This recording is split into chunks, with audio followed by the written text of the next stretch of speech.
안녕하세요. 오늘 첫눈이 내렸습니다. 이제 2021년도 얼마 남지 않았는데 여러분의 삶 속에서 오늘 제목과 같이 주권자 하나님을 바라보면서 하나님의 큰 은혜를 누릴 수 있는 여러분들 되셨으면 좋겠습니다. 네, 오늘 말씀은 욥기서 21장 17절에서 34절 말씀입니다. 말씀을 한번 읽어보겠습니다. 악인의 등불이 꺼짐과 재앙이 그들에게 닥침과 하나님이 진노하사 그들을 곤고하게 하심이 몇 번인가. 그들이 바람 앞에 건불같이 폭풍에 날려가는 겨같이 되었도다. 하나님은 그의 죄악을 그의 자손들을 위하여 쌓아두시며 그에게 갚으실 것을 알게 하시기를 원하노라. 자기의 멸망을 자기의 눈으로 보게 하며 전능자의 진노를 마시게 할 것이니라. 그의 달수가 다하면 자기 집에 대하여 무슨 관계가 있겠느냐. 그러나 하나님께서는 높은 자들을 심판하시나니 누가 능히 하나님께 지식을 가르치겠느냐. 어떤 사람은 죽도록 기운이 충실하여 안전하며 평안하고 그의 그릇에는 젖이 가득하며 그의 골수는 윤택하고 어떤 사람은 마음의 고통을 품고 죽음으로 행복을 맛보지 못하는도다. 이 둘이 매 한 가지로 흙 속에 눕고 그들 위에 구더기가 덮이는구나. 내가 너희의 생각을 알고 너희가 나를 해하려는 속됨도 아노라. 너희의 말이 귀인의 집이 어디 있으며 악인이 살던 장막이 어디 있느냐 하는구나. 너희가 길 가는 사람들에게 묻지 아니하였느냐. 그들의 증거를 알지 못하느냐. 악인은 재난의 날을 위하여 남겨둔 바 되었고 진노의 날을 향하여 끌려가느니라.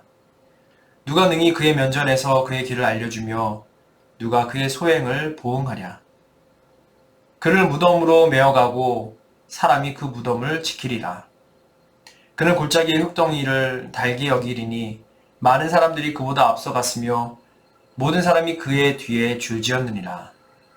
그런데도 너희는 나를 헛되이 위로하려느냐. 너희 대답은 거짓일 뿐이니라. 아멘. 친구 소발에게 대답하는 욥의 오늘의 말씀입니다. 소발의 이 두 번째 논쟁 후에 욥이 이렇게 대답하는 것이죠. 친구들은 악한 사람은 반드시 죽는다라는 그 명제에서 벗어나지 않고 그것으로 욥을 판단하려고 합니다. 그리고 욥은 죽는 것이 꼭 악한 사람만이 아니다. 어떤 고통을 받는 것이 꼭 죄만은 아니다라고 하나님의 섭리를 이야기하기 때문에 이 둘은 평행선을 이루는 신앙 자세입니다. 서로가 좁혀질 수가 없는 그런 상황 속에서 친구들의 자기의 생각들을 얘기하면은 또 욥은 이제 본격적으로 논리적으로 그렇게 반발하는 그런 말씀을 보게 됩니다.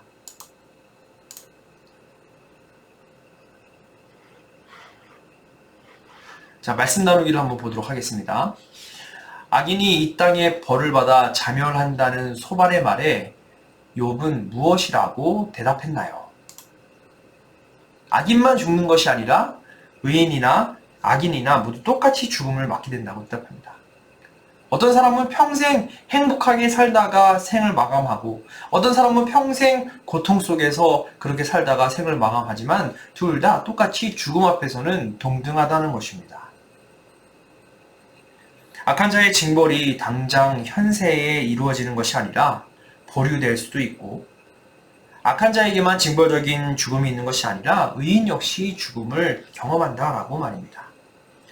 우리가 생사화복의 하나님이라고 고백하지 않습니까? 생사화복의 하나님이란 우리를 살리시는 하나님, 우리에게 복 주시는 하나님으로만 그치는 것이 아니라 고통과 어떤 어려움 속에서 심지어 죽음 속에서도 하나님의 역사하심을 보게 된다는 것이죠. 죄인들에게 있어서는 생사화복의 하나님이 징벌의 하나님으로 심판하시는 하나님으로 다가오는 것이고요. 하나님을 믿어 의의 길을 가고 있는 의인들에게는 그런 고통과 죽음 속에서도 나를 이끌고 나를 붙들고 인도하시는 하나님을 경험한다는 것입니다. 이렇듯 친구들이 말하는 인과관계적인 징벌로 고통을 당하는 것이라는 주장을 이 욥은 논리적으로 반박을 합니다. 그것이 다가 아니라는 것이죠. 성경 속에서도 많은 인물들 가운데 이런 생각해 볼 수 있는 악인들의 말로가 다름을 보게 됩니다. 대표적으로 사도행전에 나오는 헤롯 아그리빠 왕인데요. 이 왕은요, 하나님의 영광을 돌리지 않을 때 즉각적으로 하나님의 징벌하심이 있어서 육신의 어떠한 즉각적인 형벌을 받게 됩니다. 벌레에게 먹혀 죽게 되었다라고 그렇게 사도행전에 기록되어 있고요.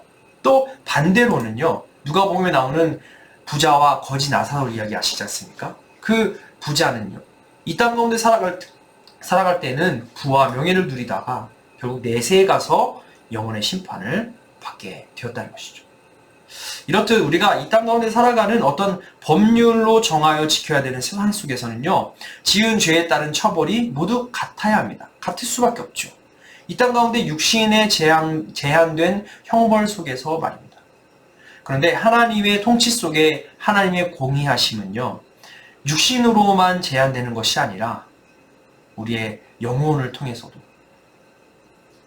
이 현세뿐만 아니라 내세에서도 하나님의 공의로우심을 드러낸다는 것이에요. 욥은 그러한 하나님을 알기에 지금 자기가 당하고 있는 고난과 고통 가운데서도 도무지 이해하지 못하지만 하나님의 주권 속에 이것을 하나님의 섭리로 올려드리면서 지금을 버티는 모습이고, 욥의 친구들은 그 모습을 하나님의 섭리를 알지 못하고 인과응보적인 그런 관계, 그 안에서 너의 죄 때문에 인한 이 결과값이다 라고 정죄하게 되는 모습을 보게 됩니다.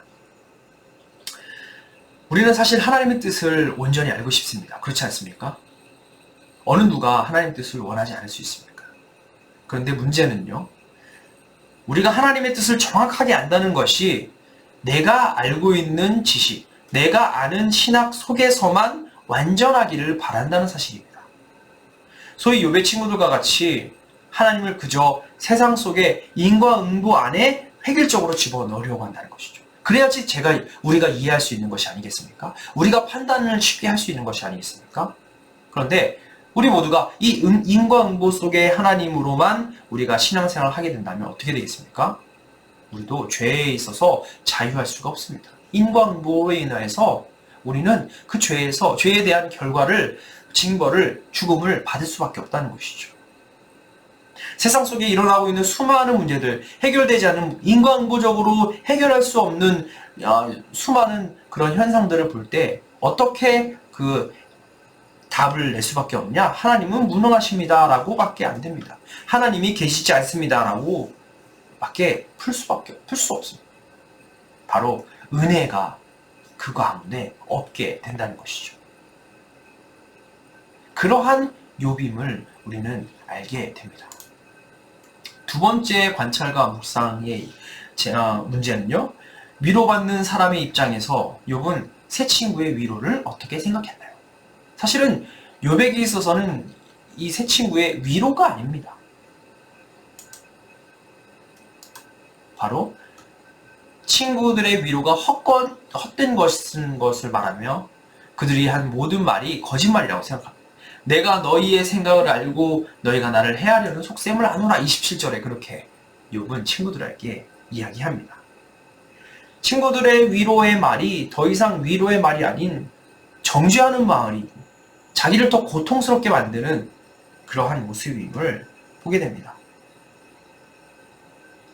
욥은 말씀에서 보면은 너희들이 갖고 있는 고정관념으로 객관적인 것을 토대로 하여서 너희의 주장을 펼쳐야 되는데, 너희들이 갖고 있는 고정관념, 즉 너가 지금 고통 속에 있는 것은 죄 때문이다라는 그 안에서만 국한돼서 지금 이야기하기 때문에 대화가 될 수 없다는 것이죠. 세상 사람들, 믿지 않는 사람들에게 물어만 보더라도 그렇지 않다는, 그 나의 그런 죄악을 충분히 알 수 있다라고 그렇게 말하는 것입니다.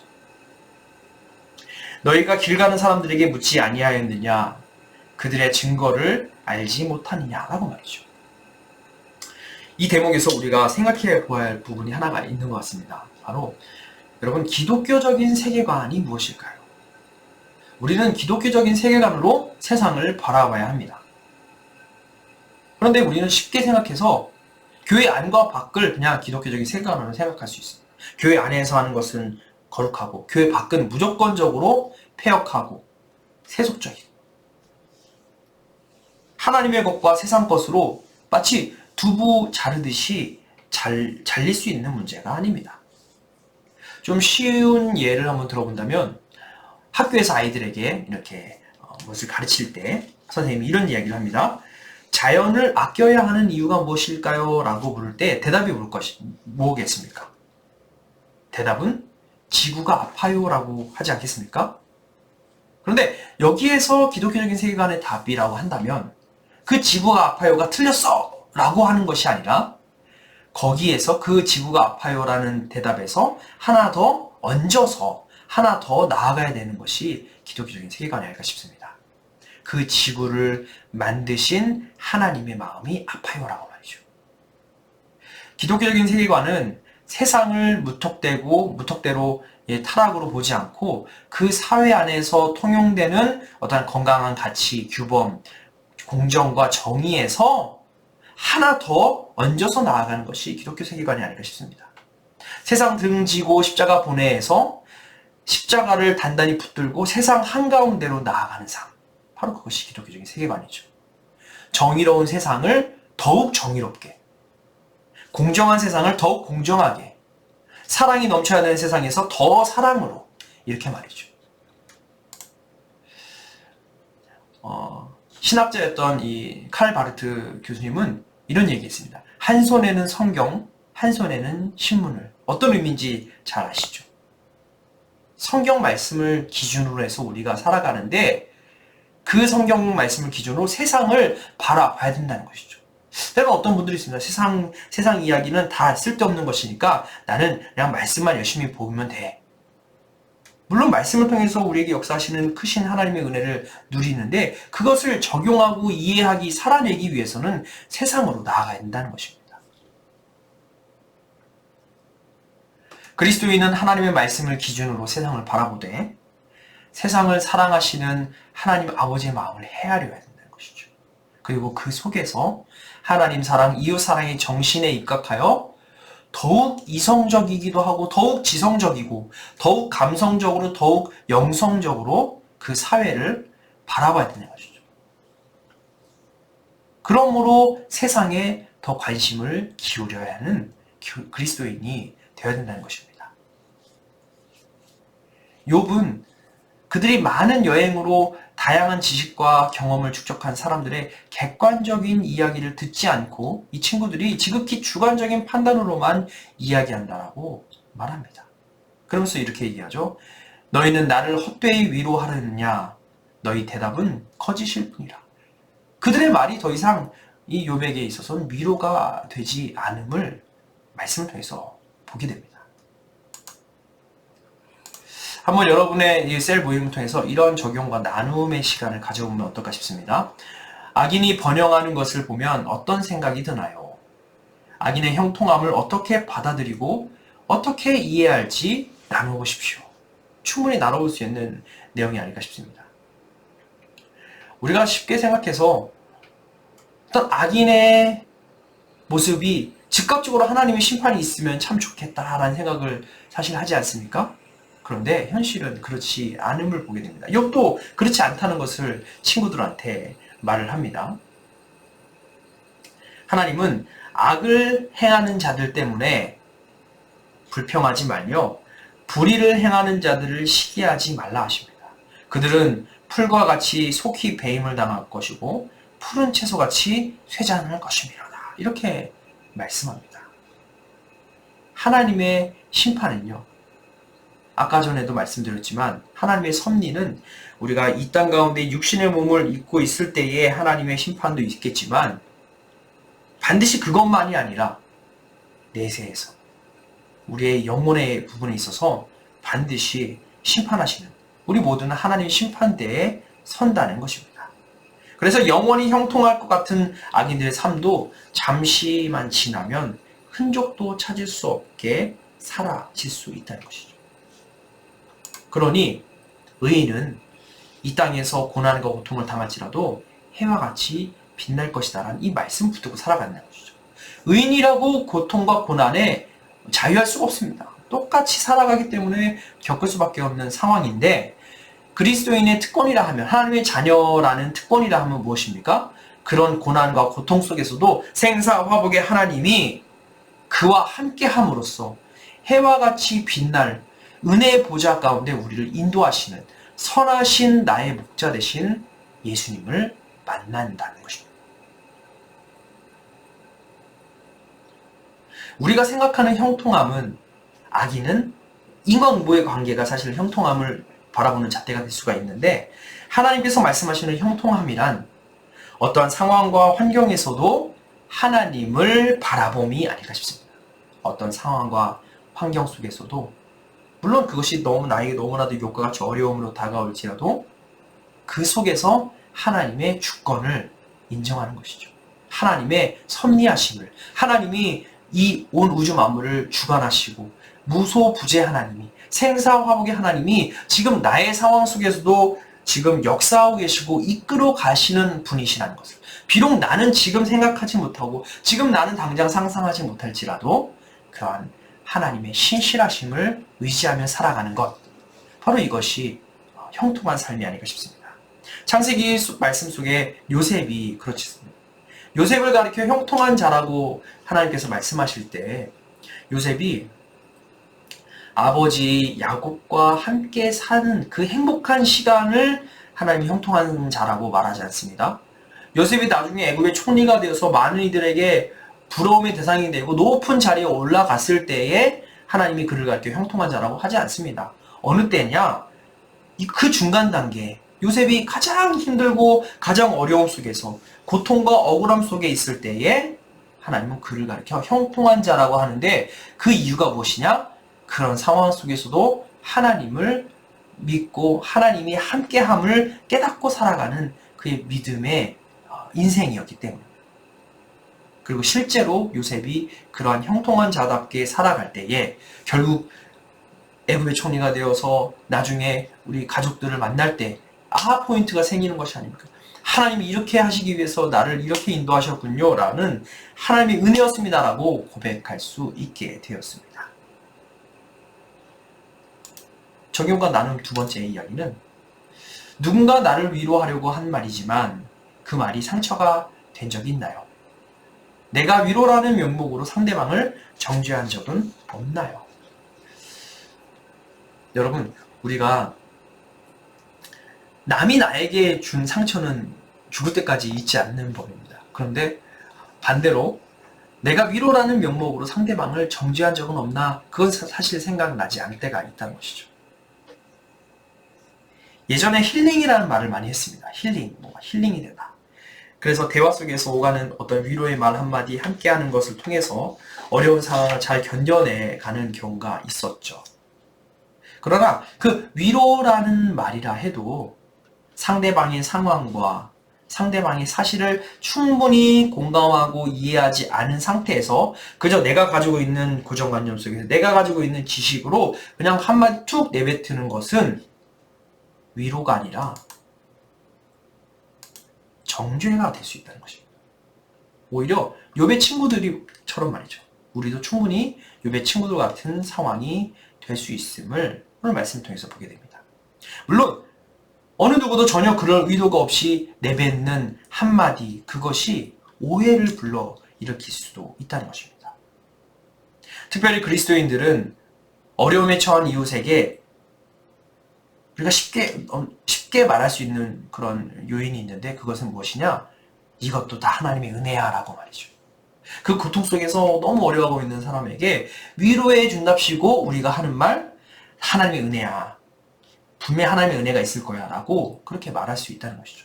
물론 여러분, 결과론적으로 봤을 때는 이 모든 것이 하나님의 은혜죠. 우리의 모든 것을 합력하여 선으로 이루어지시는 하나님, 그 은혜의 보좌가 반드시 있음을 우리는 알고 있습니다. 하지만 그 과정 가운데, 이 욥과 같은 그 과정 가운데서는 지금 하나님의 은혜를 운운할 때가 아니라는 것이죠.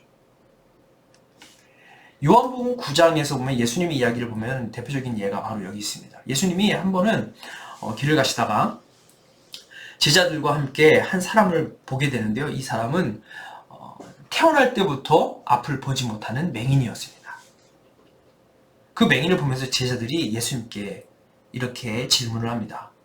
선생님, 이 사람이 맹인으로 난 것이 누구의 죄로 인함입니까? 부모입니까? 아니면 자기 자신입니까?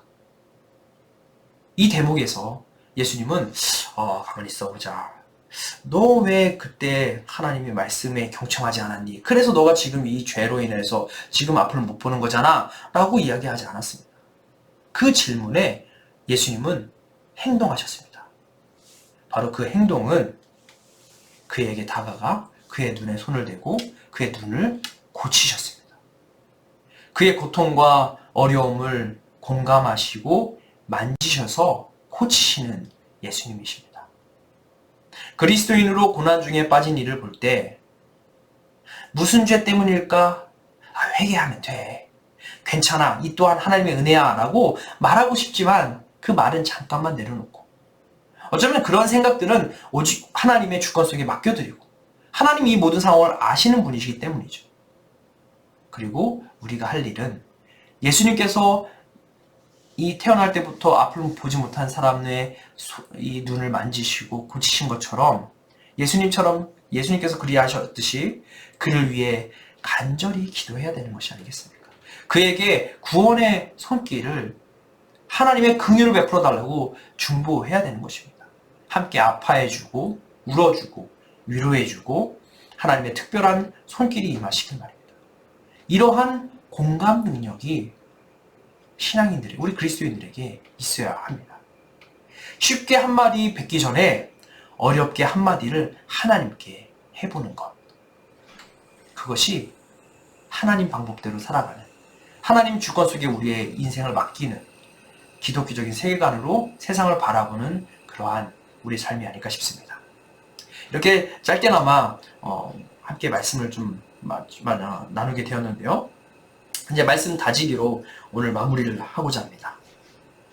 죽음은 누구나 쉽게 넘어설 수 없는 우리 유한한 인간의 한계 아니겠습니까? 의인이든 악인이든 부유한 사람이든 가난한 사람이든 모두에게 죽음은 일반적입니다. 하나님은 악인을 즉각적으로 심판하실 때도 있지만 심판을 보류하실 때도 있습니다. 또한 의인에게도 고난을 주실 때가 있다는 것이죠.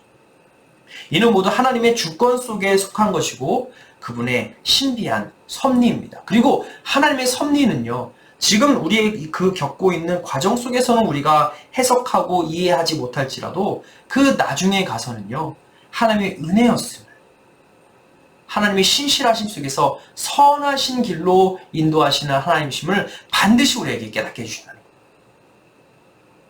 그러므로 우리는 항상 하나님께 시선을 두고 살아가야 되는 것이죠. 그래야 우리가 어떠한 일에 있어서 일희일비하지 않습니다. 고통스러운 상황에서 참된 위로를 주시는 하나님께 시선을 둘 때 진정한 위로와 치유를 경험할 수 있는 것이 아니겠습니까? 이것이 주권자 하나님을 바라보는 우리의 건강한 신앙의 모습이 아닐까 싶습니다. 자, 이것으로 오늘 말씀을 마치고요. 함께 기도하면서 오늘의 모든 내용을 마치도록 하겠습니다. 함께 읽습니다. 하나님의 절대 주권과 섭리를 인정합니다. 하나님만이 환난 중에 바라보아야 할 분임을 분명히 깨닫게 하소서. 오직 하나님께 시선을 고정하고 흔들리지 않는 믿음으로 살아가게 하소서. 예수님의 이름으로 기도합니다. 아멘. 욥과 같이 어려움이 해석되지 않는, 해결될 수 없는 어려움이 있을지라도 여러분, 하나님의 자녀의 특권이라는 것이 있습니다. 하나님은 지금 나와 함께 하시고 반드시 하나님의 의로우신 손으로 이끌어 주셔서 선한 길로 인도하시는 선한 목자 되신 하나님이심을 기억하시며 오늘을 살아가실 수 있는, 그리고 욥의 친구처럼 쉽게 이야기하는 것이 아니라 욥과 같이 욥의 마음을 품었던 그 기억을 가지고 세상 가운데 하나님 사랑, 이웃 사랑을 발할 수 있는 우리 모두가 되었으면 좋겠습니다. 이것으로 오늘 강의를 마치도록 하겠습니다. 수고 많으셨습니다.